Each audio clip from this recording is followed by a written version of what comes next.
दो चीजों को याद रखिए, गौदान और एकादशी। श्रीमद् वल्लभाचार्य जी ने मायावत का खंडन करा था जगन्नाथपुरी में, और श्रीमद् वल्लभाचार्य जी ने कहा था एकादशी मरने के बाद मत दो, एकादशी जीते जी दो। कहा था कि नहीं कहा था? जीते जी दान करिए। इसलिए जगदीश में, जगन्नाथपुरी में एकादशी उल्टी लटकी हुई है। करें आपने दर्शन? जगदीश में एकादशी को उल्टा लटकाया। क्यों? क्योंकि वल्लभ ने कहा कि एकादशी जीते जी दो। कई पंडितों कहते हैं तुम्हारे दादाजी मर गए, जब 12वें का दिन होता है ना तो पंडित जी संकल्प छुड़ाते हैं, दो एकादशी। बड़े बेटे ने 5 दे दी, छोटी बहू ने 3 दे दी, उसने 2 दे दी, उसने 2 दे दी। तो क्या तुम्हारे दादाजी भिखारी थे जो तुम्हारी एकादशियां लेकर जाएंगे? और तुम कौन होते हो दादाजी को एकादशी देने वाले? तुमने कौन सा इतने पुण्य कर लिए जो तुमने एकादशी दे दी? एकादशी के दान की महत्वता श्रीमद् वल्लभाचार्य जी ने कहा कि कोई व्यक्ति अगर खटिया पर सड़ रहा है, पलंग पर तड़प रहा है, हॉस्पिटल में पड़ा हुआ है, तो निवेदन है कि उसको देखने जाओ तो अपनी करी हुई एकादशी में से 2 एकादशी का दान उसको तुरंत दे दो। क्यों? तो जिससे उसको मोक्ष मिल जाए, मरने के बाद नहीं। क्योंकि मरने के बाद तो वो 10वें के दिन, गरुड़ पुराण में लिखा है 10 दिन तक जीवात्मा घर की अटारी पे रहती है। कितने दिन? 10 दिन। 10 दिन के बाद जीवात्मा चली जाती है। कहां जाती है? उसको जहां जाना है। 3 दिन में उसको भोग भोगना पड़ता है जीवात्मा को। 3 दिन नरक का भोग भोगती है, उसके बाद स्वर्ग का भोग भोगती है। 18 दिन में ये प्रोसेस पूरी हो जाती है। कितने दिन? 18 दिन। 18 दिन के बाद में उस जीवात्मा को धान के खेत में पटका जाता है। किसके खेत में? धान के, चावल के खेत में। इसलिए कहते हैं एकादशी के दिन चावल मत खाओ। कहते कि नहीं कहते? और क्या कहते हैं? द्वादशी के दिन चावल खाना जरूरी है। एकादशी का पालना करना है तो द्वादशी को चावल का 1 गिलास खाओ, तब द्वादशी को चावल खाओगे तो एकादशी लगेगी। चावल नहीं खाओगे तो एकादशी नहीं लगेगी। द्वादशी को चावल खाना जरूरी है। क्यों कहते हैं? क्योंकि धान के खेत में जीव को छोड़ा जाता है, उस धान के खेत में, चावल के खेत में जीवात्मा रहती है। उसको चिड़िया खाती है तो चिड़िया के रूप में जन्म लेता है, मनुष्य खाता है तो मनुष्य के रूप में जन्म लेता है। इसलिए एकादशी के दिन चावल नहीं खाया जाता, क्योंकि एकादशी के दिन हम चावल खाएंगे तो जीव हत्या का दोष लग जाएगा। फिर कब खाना है? द्वादशी के दिन। द्वादशी के दिन क्यों खाया जाता है? क्योंकि हम एकादशी के व्रत करे रहते हैं, और पहला घासा जब चावल का खाते हैं तो अपनी करी हुई एकादशी का पुण्य जितने जीव हमारे मुंह में जाते हैं उनको उसका पुण्य मिल जाता है, और उनका फिर जन्म नहीं होता, वो तर जाते हैं, उनको एकादशी का भाग मिल जाता है। इसलिए कहते हैं एकादशी को चावल मत खाओ, पर द्वादशी को। एकादशी के दिन जब आप जल शंकर को चढ़ाने तो रोज ही जाते हैं। जब एकादशी का दिन रहे और शंकर जी के मंदिर में आप जल समर्पित करें तो 3 बार मुख से स्वधा स्वधा स्वधा या स्वधा स्तोत्र का पाठ, जिसमें 12 श्लोक। 2-4 हैं, पैसा तो आ रहा है पर घर में टिक नहीं रहा। डॉक्टर में, पुलिस में, एक्सीडेंट आदि में, कहीं गलत जगह पर, व्यसन में अगर पैसा जा रहा है, जुए में, मांसाहार, मदिरा पान, या कहीं आया पैसा आने में कमी नहीं, आ रहा है पर टिक नहीं रहा, रुक नहीं रहा। कोई मांगने आ गया, दे दिया, फिर वहां से अपने पास नहीं आ रहा, अपन कह रहे हैं भैया हमारा पैसा लौटा दो, नहीं आ रहा। तो महाराज शिव महापुराण की कथा कहती है एकादशी के दिन गंगा के जल में मात्र 7 बेलपत्री डालकर जो नंदीश्वर भगवान, अर्थात जो शंकर जी के शिवलिंग के सामने नंदी होता है, उस नंदी के चरण पर गंगा का जल चढ़ाकर बेलपत्री शिव पर समर्पित कर देता है, उसके घर में रुपया रुकना चालू हो जाता है। फिर वो गलत जगह पर नहीं जाता, गलत स्थान पर वो धन जाएगा ही नहीं। तूने संसार मांग तुझे क्या चाहिए। एकादशी ने भगवान विष्णु से कहा, नाथ प्रभु वर दे दो, मृत्यु लोक में जो मनुष्य मेरा व्रत करेगा, चाहे जलचर, थलचर, वायुचर या सांसारिक मनुष्य, मेरा अगर एकादशी का व्रत करेगा, प्रभु उसके यहां धन धान्य वैभव सुख संपदा बढ़ेगी, और उस जीवात्मा को नरक नहीं भोगना पड़ेगा, सीधे वैकुंठ का उसको वास मिलेगा। जब जीव आत्मा को लेकर चला जाएगा यम के दूत जब बंदी बनाकर ले जा रहे होंगे उस जीवात्मा को जिसके प्राण छूटे होंगे, यम के दूत जब बंदी बनाकर ले जा रहे होंगे, तब मुझे वर दो कि मैं इसका हाथ पकड़कर बेतन्नी से पार उतार कर सारे नरकों से निकालती हुई आपके धाम में लेकर आऊं। भगवान ने वर दे दिया, तथास्तु। हे एकादशी सुनो, मृत्यु लोक का मनुष्य अन्न का त्याग कर कर, क्योंकि अन्न में एकादशी के दिन पाप पुरुष रहता है, अन्न का त्याग कर कर एकादशी के दिन जो मनुष्य तुम्हारा व्रत धारण करेगा, उस व्रत को करेगा और उस व्रत को धारण करेगा, उसकी मनोकामना पूर्ण होकर वो मेरे ही धाम को जाएगा। ये तो हुआ एकादशी के जन्म की कथा। एकादशी के दिन गंगा के जल में मात्र 7 बेलपत्री डालकर जो नंदीश्वर भगवान अर्थात जो शंकर जी के शिवलिंग के सामने नंदी होता है, उस नंदी के चरण पर गंगा का जल चढ़ाकर बेलपत्री शिव पर समर्पित कर देता है, उसके घर में रुपया रुकना चालू हो जाता है। फिर वो गलत जगह पर नहीं जाता, गलत स्थान पर वो धन जाएगा ही नहीं।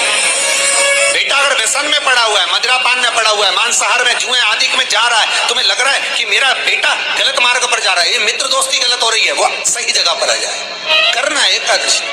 कई लोग इसको धन के लिए भी करते हैं, संपदा के लिए। संपदा के लिए अर्थात जिसका व्यापार नहीं चलता, जिसके घर में पैसा नहीं आता, या नौकरी नहीं लग रही, या सर्विस नहीं लग रही, आप अप्लाई कर रहे हो, जगह जगह जाकर इंटरव्यू भी दे रहे हो और पैसा नहीं आता, तो उसके लिए भी प्रयास किया जाता है। पर उसके लिए यहाँ पर जो धन के लिए करते हैं, उसके लिए विष्णुपदी के लिए करते हैं। मतलब जैसे गंगा के जल में तुलसी के 11 पत्ते डाले जाते हैं और उसको किसी भी नारायण के मंदिर में राम कृष्ण शिव शंकर नहीं, राम कृष्ण भगवान विष्णु दत्त आदि जितने नारायण के मंदिर हैं, उस मंदिर में किसी भी पात्र में, एक छोटे से पात्र में उसको भरकर रखी आते हैं महाराज। उससे भी जॉब सर्विस नौकरी में सफलता प्राप्त हो जाती है, परंतु वो भी एकादशी को ही होता है, उससे भी नौकरी के लिए फायदा मिलता है। गंगा का जल कोई साधारण नहीं। दशमी, एकादशी और द्वादशी, इन 3 तिथियों पर एक रोटी में थोड़ा सा मीठा रखकर सोमक पितृ का नाम लेकर यदि गाय को खिला दिया जाता है, तो अगर कोई पूर्वज प्रेत योनि में भी पड़ा हुआ होता है, भटक रहा होता है, जिसको पिंड नहीं मिला, जो अचानक मर गया होता है, अधोगति में चले गया होता है, उस जीव की मुक्ति दशमी, एकादशी और द्वादशी, ये 3 दिन सोमक पितृ का नाम लेकर रोटी में, पूड़ी में मीठा रखकर अगर गाय को खिला दिया जाता है, ये 3 दिन तक, तो वो पितृ कभी भटकते नहीं है, उनको मुक्ति प्राप्त हो जाती है मोक्ष में। नहीं, एकादशी है कौन, क्यों इसकी इतनी प्रधानता है, क्यों इसकी पुण्यता है, ऐसा क्या है एकादशी में जो इसकी पुण्यता मानी जाए? कौन है ये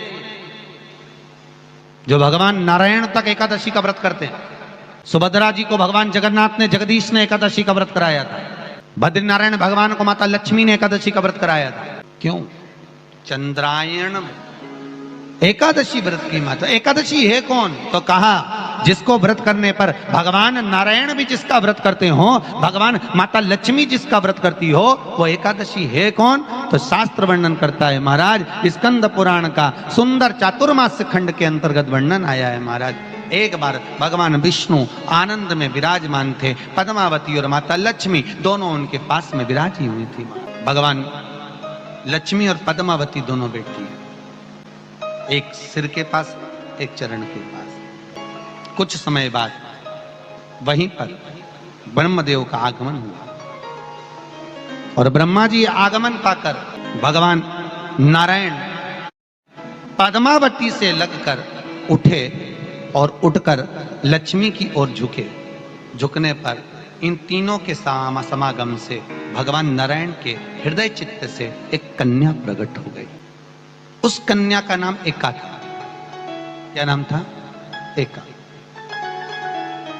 अब 10 उसके गुण इतने प्रबल थे, वो 10 गुण उसके बड़े प्रबल थे कि वो एका जिसको निहारती थी उसको संपदावान बना देती थी, जिसको देख लेती थी उसके जीवन में वो आनंद की अनुभूतियां करा देती थी। एका जिस मार्ग से जाती थी उस मार्ग के द्वार खोल देती है। एका का पुण्य इतना पुण्य प्रखर। पद्मावती और लक्ष्मी ने कहा, महाराज ये बेटी आपके द्वारा निर्मित हुई है, इसका कन्यादान करना चाहिए। हमारे यहाँ हिंदू धर्म में रीति है, जिस दिन कन्यादान करा जाता है उस दिन व्रत रखा जाता है। अब आजकल रखते कि नहीं रखते हो मालूम नहीं, और कन्यादान करते समय व्रत रखा जाता है। व्रत रखना, एका का कन्यादान करना है। भगवान बोले कन्यादान करें, किसको दें? एका किसको दी जाए? एका प्रदान किसको करी जाए? पुण्यता किसको दी जाए? भगवान नारायण ने उसी समय लक्ष्मी और पद्मा से पूछा, तुम एकादशी के दिन जब आप जल शंकर को चढ़ाने तो रोज ही जाते, जब एकादशी का दिन रहे और शंकर जी के मंदिर में आप जल समर्पित करें तो 3 बार मुख से स्वधा स्वधा स्वधा या स्वधा स्तोत्र का पाठ, जिसमें 12 श्लोक 2-4 हैं। पैसा तो आ रहा है पर घर में टिक नहीं रहा। डॉक्टर में, पुलिस में, एक्सीडेंट आदि में, कहीं गलत जगह पर, व्यसन में अगर पैसा जा रहा है, जुए में, मांसाहार, मदिरा पान, या कहीं आया पैसा आने में कमी नहीं, आ रहा है पर टिक नहीं रहा, रुक नहीं रहा। कोई मांगने आ गया, दे दिया, फिर वहां से अपने पास नहीं आ रहा, अपन कह रहे हैं भैया हमारा पैसा लौटा दो, नहीं आ रहा। तो महाराज शिव महापुराण की कथा कहती है, एकादशी के दिन गंगा के जल में मात्र 7 बेलपत्री डालकर जो नंदीश्वर भगवान अर्थात जो शंकर जी के शिवलिंग के सामने नंदी होता है, उस नंदी के चरण पर गंगा का जल चढ़ाकर बेलपत्री शिव पर समर्पित कर देता है, उसके घर में रुपया रुकना चालू हो जाता है। फिर वो गलत जगह पर नहीं जाता, गलत स्थान पर वो धन जाएगा ही नहीं। तूने समझा, मांग तुझे क्या चाहिए। एकादशी ने भगवान विष्णु से कहा, नाथ प्रभु वर दे दो, मृत्यु लोक में जो मनुष्य मेरा व्रत करेगा, चाहे जलचर, थलचर, वायुचर या सांसारिक मनुष्य, मेरा अगर एकादशी का व्रत करेगा, प्रभु उसके यहां धन धान्य वैभव सुख संपदा बढ़ेगी और उस जीवात्मा को नरक नहीं भोगना पड़ेगा, सीधे वैकुंठ का उसको वास मिलेगा।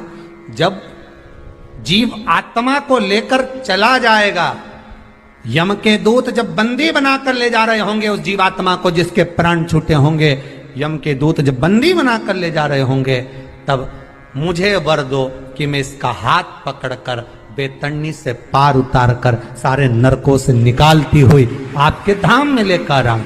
भगवान ने वर दे दिया, तथास्तु। हे एकादशी सुनो, मृत्यु लोक का मनुष्य अन्न का त्याग कर कर, क्योंकि अन्न में एकादशी के दिन पाप पुरुष रहता है, अन्न का त्याग कर कर एकादशी के दिन जो मनुष्य तुम्हारा व्रत धारण करेगा, उस व्रत को करेगा और उस व्रत को धारण करेगा, उसकी मनोकामना पूर्ण होकर वो मेरे ही धाम को जाएगा।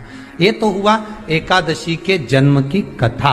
एकादशी के दिन गंगा के जल में मात्र 7 बेलपत्री डालकर जो नंदीश्वर भगवान अर्थात जो शंकर जी के शिवलिंग के सामने नंदी होता है, उस नंदी के चरण पर गंगा का जल चढ़ाकर बेलपत्री शिव पर समर्पित कर देता है, उसके घर में रुपया रुकना चालू हो जाता है। फिर वो गलत जगह पर नहीं जाता, गलत स्थान पर वो धन जाएगा ही नहीं। बेटा अगर व्यसन में पड़ा हुआ है, मदिरा पान में पड़ा हुआ है, मांसाहार में, जुए आदि में जा रहा है, तुम्हें लग रहा है कि मेरा बेटा गलत मार्ग पर जा रहा है, ये मित्र दोस्ती गलत हो रही है, वो सही जगह पर आ जाए। करना है, कई लोग इसको धन के लिए भी करते हैं, संपदा के लिए। संपदा के लिए अर्थात जिसका व्यापार नहीं चलता, जिसके घर में पैसा नहीं आता, या नौकरी नहीं लग रही, या सर्विस नहीं लग रही, आप अप्लाई कर रहे हो, जगह जगह जाकर इंटरव्यू भी दे रहे हो और पैसा नहीं आता, तो उसके लिए भी प्रयास किया जाता है। पर उसके लिए यहाँ पर जो धन के लिए करते हैं, उसके लिए विष्णुपदी के लिए करते हैं। मतलब जैसे गंगा के जल में तुलसी के 11 पत्ते डाले जाते हैं और उसको किसी भी नारायण के मंदिर में, राम कृष्ण शिव, शंकर नहीं, राम कृष्ण भगवान विष्णु, दत्त आदि जितने नारायण के मंदिर हैं, उस मंदिर में किसी भी पात्र में, एक छोटे से पात्र में उसको भरकर रखी जाते हैं महाराज, उससे भी जॉब, सर्विस, नौकरी में सफलता प्राप्त हो जाती है। परंतु वो भी एकादशी को ही होता है। कुछ देर तक पात्र को रखा जाता है, फिर वही पात्र का जल किसी भी वृक्ष के नीचे डाल दिया जाता है, उससे भी नौकरी के लिए फायदा मिलता है। गंगा का जल कोई साधारण नहीं।